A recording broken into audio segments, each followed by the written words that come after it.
Більшість стрільців знає, що так, це той самий Magnum Opus, що вже був на каналі. Просто цензурован, оновлен та поправив деякі ляпи та доповнив новими цікавими фактами. Та і як казав Хорхе Луїс Борхес, не можна двічі прочитати одну і ту саму книгу, тому приємного перегляду. З деякими набоями та чи інша гвинтівка стріляє краще. Тому мета цього відео знайти найкращий патрон в калібрі 223 для моєї гвинтівки.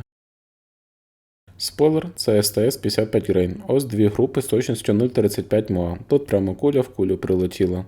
Якщо ви не згодні з цією провокацією або вам щось не зрозуміло, то слід почати трохи спочатку.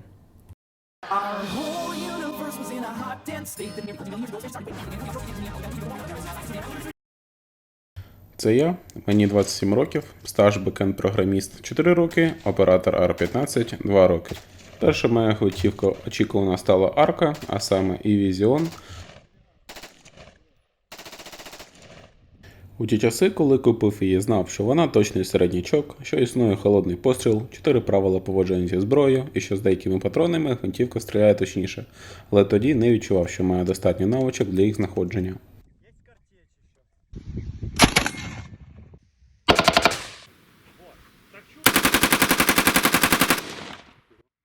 Поступово я почав цікавитись темою та ходити на збори стрільців. Там я зустрів багато таких же початківців, як я, професіоналів та просто толкових людей. Мені підсказали, що в моїй гвинтівці є перегаз, тому я придбав на той час єдиний доступний газблок Odin та відніс його в майстерню. Тут я намагаюсь підняти ствол, і як бачимо, хід вверх мінімальний, на відміну ходу вниз. Також рекомендую перевірити ваші гвинтівки, щоб болти атачментів не торкалися газблоку. Можливо, у вас виникло питання, до чого це все, якщо тема про набої, але зберігайте терпіння, все зрозумієте в кінці відео. Отже, інструмент тестування. E-Vision 15, вільний нітрований ствол з новим поставленим власноруч газблоком Strike Industries, універсальний 8-й твіст, настріл десь під 1000.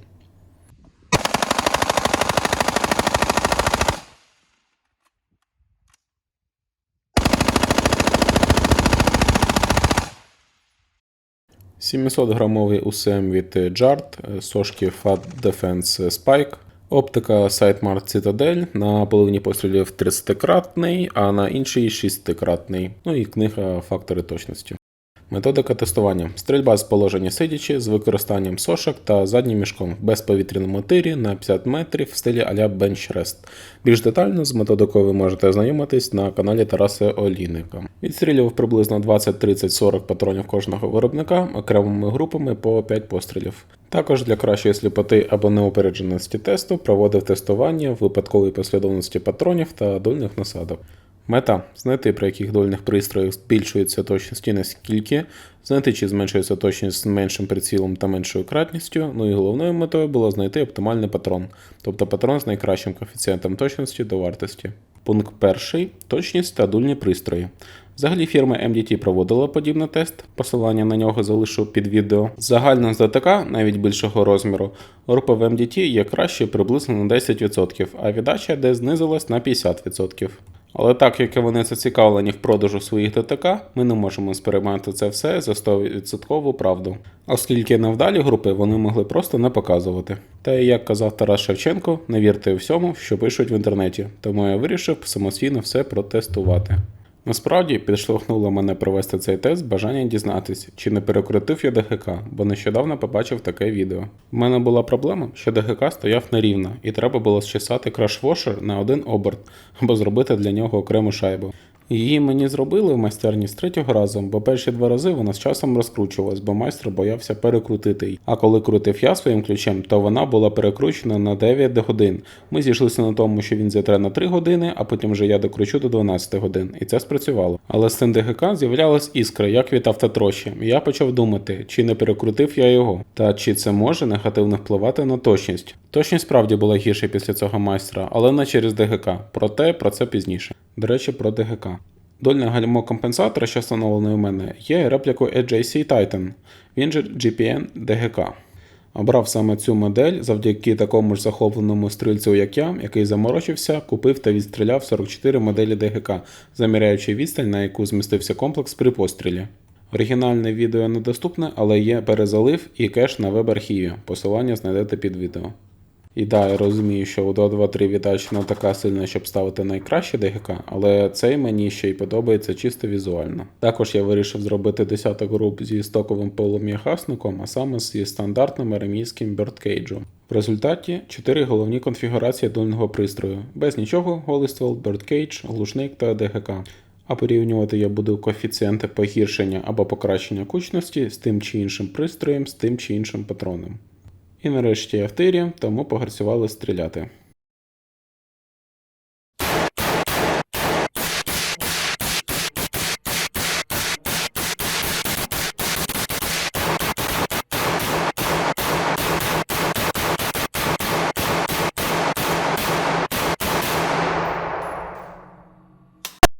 Зараз ми дивимося на таблицю, де яскраво жовтим позначена точність з голим стволом. Сама точність визначається значенням в МОА. Чим вона менше, тим менше розсіювання, тобто точність краще. Сірим позначений Birdcage, він же А2, зеленим глушник і синім ДГК. Групи з 5 пострілів – це яскраві групи, а з 3 – бліді, і вони не враховуються в кінцевих коефіцієнтах. Групи з 4 також бліді і також не враховуються. Якщо була тільки одна група, то вона також помічена блідим кольором і також не впливає на кінцевий коефіцієнт. Групи, що позначені червоним, це групи, коли глушник нагрівся і від нього йшов такий міраж, що навіть вентилятор не рятував. До речі, про портативний вентилятор. Це корисна річ, яка допомагає при відключеннях світла і неробочому кондиціонері. Тому особливо рекомендую його, якщо ви в тирі і ваші мішені не можуть стріляти у відповідь. Якщо проаналізуємо всі коефіцієнти, але без врахування блідих комірок, то побачимо, що в 90% той чи інший параметр краще чи гірше від іншого. Бордовим кольором позначена група, яка відчутно виділяється серед інших. Це може навіть підвести нас до того, що з деякими дульними пристроями ті чи інші патрони можуть летіти краще, але про цю групу GG55 поговоримо пізніше.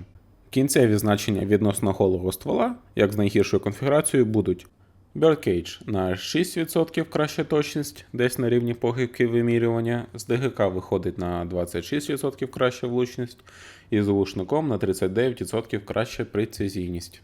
На жаль, виходить по моїм тестам, з глушником стріляє найточніше. А чому на жаль? Бо я чогось не дуже полюбляю гази та інші кислоти в пику.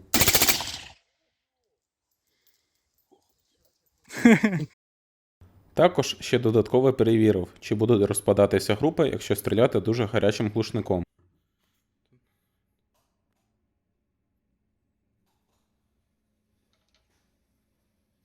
Тут можна побачити, що після 60-го пострілу точність погіршилась десь в 1,5 рази, як із точними Sierra, так і з неточними Hunter Arms. Багато це чи мало, важко сказати, бо, наприклад, в інший день повторні групи після 20-го пострілу були в 1,5 рази менше, ніж до. Другий момент. Після 60-го пострілу глушник так нагрівся, що мій портативний вентилятор не міг здувати міраж, і через це погіршилась точність. Тому я ці групи помітив червоним на таблиці і ніде не враховував. Отже, чи можу я стверджувати зі 100% впевненістю, що після 60-го пострілу глушник так нагрівається, що розпадаються групи? Ні. Бо було всього 2 групи і з'явився міраж, який навіть вентилятор не здував. Чи можу я стверджувати, що до 60 пострілів з цим глушником групи точно не будуть розпадатись? Так, точно не будуть розпадатись конкретно з моїм глушником. Бо група СТС прямо перед Hunter Arms мала чудову купність. Чи буде такий показник покращення точності і термічних ефектів у вас з вашим глушником? Не факт. Навіть якщо ви купите такий, як у мене, а це проблематично, бо в мене перша версія, яка відрізняється вагою, а також зовнішнім виглядом. Перейдемо до аналізу. Очевидно, що глушник має вплив на гази, які вириваються за кулею. Ці процеси описує газодинаміка. Але газодинаміка досить складна, і процеси, що відбуваються в глушнику, зазвичай починаються на надзвуковому потоці, а закінчуються на дозвуковому. Одночасно з цим відбувається перевідбиття ударних хвиль, і ця хвиля, вдараючи ще об стінки глушника, відбивається по-різному, бо потоки бувають ламінарні, коли весь потік рухається разом, а не розсіюється, і турбулентні, біля перешкоди виникають завихрення. Тому в двох словах, якщо ми максимально стравимо всі гази до того, як куля покине ствол, то менша кількість газів буде впливати на її бовтанку і тому точність покращиться. Також я відчув, що глушник наче зменшив віддачу, а зменшення віддачі повинно покращити комфорт стрільби і покращити влучність. Але насправді глушник зазвичай збільшує віддачу, особливо на магнумах. На маленьких калібрах за рахунок збільшення ваги він просто згладжує момент віддачі в часі, проте найменша віддача все-таки буде з ДГК, який би дорогий та крутий ваш глушник не був. Віддача, здавалося б, іде після пострілу та не повинна впливати на кулю, але як доказ протилежного пропоную переглянути відео від Applied Ballistic. Тут видно, що ствол все ж рухається ще до того, як куля вилетіла зі ствола. За даними Брайана Літца, професійного науковця-стрільця, відхилення ствола в бік на 0,1 мм призведе до відхилення кулі на мішені на 0,75 муа. Також цей фактор пояснює, чому при однаковій пристрільці стрільця вагою 110 кг може зносити вліво, а 60 кг вправо, а з лещатами або станком взагалі летить посередині. Щодо позиції для стрільби. Стоячи з триногою маємо одну СТП, сидячи з сошками другу, лежачи третю, лежачи використовуючи приклад як подушку, бо з піднятою головою довго ви не полежите, четверту. Навіть лише піднявши голову з прикладу, СТП вже зміщується. Як люди уявляють зброю? Наприклад, це такий лазерган, куди ствол націлений, то туди і потрапить куля.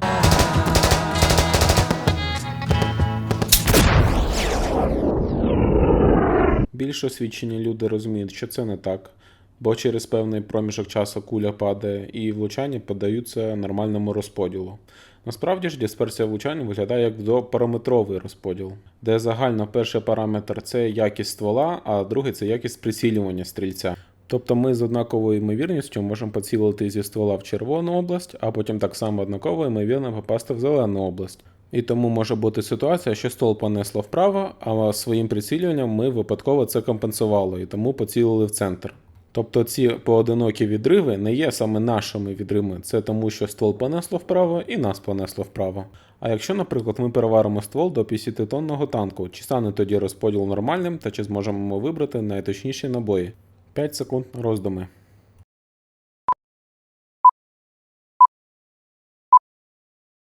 Правильна відповідь – ні. Маємо навіть дві причини. З давніх давен люди гадали, чи є момент, коли кінь відриває всі 4 ноги від землі, і тільки в 78-му році позаминулого століття відеокамера це довела. Зараз для деяких з вас так само може бути відкриттям, що навіть вкрай міцний метал ствола теж рухається. Ох, и пламя, значит... Слушай, что-то я не пойму, это воздух так это? Или ствол так изогнулся? Ну, не может такого быть. Хорошо, Ствол болт тянет. гнется. Да ладно. Гнется ствол. Як і хмарочоси в Токіо роблять рухомими, так і всі сучасні гвинтівки виготовляють з вільно вивішеним стволом, щоб не поплюжити гармоніки, які впливають на кучність. Ствол має гармоніку другого порядку із зоною нульових вібрацій приблизно за 20% від кінця ствола. Через гармоніки куля може вилітати зі ствола як і на межі апогею, так і всередині, що негативно впливає на загальну кучність. Про гармоніки добре розповів колишній директор української фірми «Зброєр» у своєму блозі. Рекомендую переглянути. Але як налаштувати ці гармоніки? Тюнінгуючи сам ствол або ініціатор коливань, тобто сам патрон. Налаштувати гармоніки на стволі ми можемо заміною самого ствола, встановлюючи глушник або ДГК тюнер ствола. Змінити ствол можна як повністю, так і, наприклад, укоротивши його власноруч. З різними довжинами стволів один і той самий патрон буде показувати різну швидкість кулі, час виходу зі ствола, тобто різні коливання та різну купність. Чим довший ствол, тим більше пороху згорить і відповідно буде більша швидкість кулі. Тому якщо ви бачите вогонь з голого ствола, то це показник, що ви не реалізовуєте весь максимум патрону. І часто може бути ситуація, що при довшому стволі з більшою швидкістю кулі буде гірша кучність, ніж у коротшого ствола. Але зрозуміло, що на практиці змінювати ствол просто так не варто. І сподіваюсь зрозуміло, що якщо ствол не вільно вивішений або приварений, то його відстріл не дасть ніякої практичної цінності, бо його гармоніки занадто малі і для аналітики не підходять взагалі. Та ж сама історія з глушником. В першій третині випадків глушник відчутно покращує кучність, і швидше за все мені пощастило мати саме такий. Але ж знову ж таки, тільки з конкретно моєю гвинтівкою. Навіть просто додаткова вага на гвинтівці теж покращує кучність. Взагалі про глушники добре розповів директор Desert Tech у своєму відео. В другій, найбільшій третині точність з глушником буде така сама. І я теж такий маю. Я додатково затестив комплекс інтегрований ДГК плюс глушник від Angry Fish, і точність що з голим стволом, що з ДГК, що з глушником однаково, але про його головну ціль в тесті розкажу пізніше, а поки в рамках цього розділу можемо подивитись та порівняти його віддачу і звук з іншими модульними пристроями.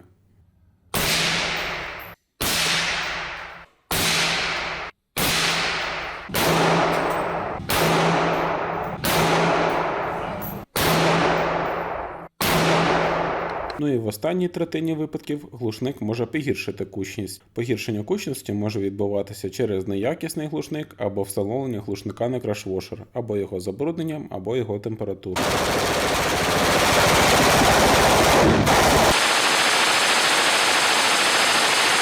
Хоча в іграх зазвичай роблять дебаф саме на ураження, тобто на швидкість кулі. Але в реальності це не так. У цьому відео це перевірили, причому з різними калібрами. Зрозуміло, що підібрати глушник є затратною справою та є недостатньо дискретною для знаходження правильної гармоніки. Тому люди придумали тюнери або ДГК-тюнери ствола. Суть у тому, що ти змінюєш точку ваги на стволі і це міняє гармоніки. Це справді працює, але можна легко обманути себе, що ви знайшли правильну гармоніку. Бо є безліч відео, як люди відстрілюють 2-3 постріли з кожним налаштуванням і починають вже робити висновки. А ще більше людей будуть тільки раді думати, що є якась магічна методика чи якесь чаклунське закляття, яке робить будь-яку гвинтівку точною. Бо насправді по одній групі неможливо стверджувати, покращилась чи зменшилась влучність, що й показано вже в цьому відео. До речі, на змаганнях з точності, навіть там, де й дозволені ДГК-тюнера, реальні професіонали їх не використовують. Найбільш популярний і, як на дивно, найбільш правильний варіант – це підбір патронів під гармоніки ствола, а ще краще виготовляти їх самому. Зазвичай роблять різні партії патронів, підвищуючи в кожній партії гранули пороху або посадку кулі. В теорії ви повинні побачити, як поступово зі збільшенням якогось параметру рецепта групи розширюються чи звужуються. Але це, як завжди, в теорії. На практиці, знову ж таки, тільки по 3-2 пострілам неможливо 100% визначити, чи наблизились ми до потрібного резонансу, та чи дійсно покращилась точність. Стрільці, які визначають точність конфігурації, так, нічим не відрізняються від давніх індійців, які пророкували результат війни по нутрощам жертовних божих створінь. I have a lot of these. I got a big stack. They're all pointless. It's painful, I know. But I wish you well. Загально релоуд – це не панацея. Більшість релоуд патронів не можуть перевершити добротні фабричні патрони. Але в той же час фабричні патрони ніколи не можуть перевершити якісний релоуд. Я маю на увазі, що якщо ви купили недорогий набір релоуду, то, скоріш за все, ви не зможете одразу знайти найкращий рецепт патрону для своєї гвинтівки. Підбір рецепту релоуда не такий, як злом замка, де кожен пін – це підбір кожного компоненту. Це ж швидше як метод випадкового сортування, бо кожен аспект релоуду впливає на всі інші. І ще велике питання до підбору пороху, бо, скажімо, ваги для пороху можуть бути вибухово неточними. Коли стрілець релоудить, то він вкладає багато часу та грошей в цю справу, і тому буде вважати результат своєї праці кращим за інші. Навіть неусвідомлено буде ліпше з ними цілитись чи відкидати неточні групи. Наприклад, він нарешті знайшов суперрецепт для свого ствола, зробив 5 патронів і 4 кулі попали куля в кулю і одна в відриві. І стрілець вважатиме, що відрив – це він просто не так поцілив, і буде розповідати, що в нього one hole gun. Але про точність, а точніше її фактори, поговоримо в другому відео.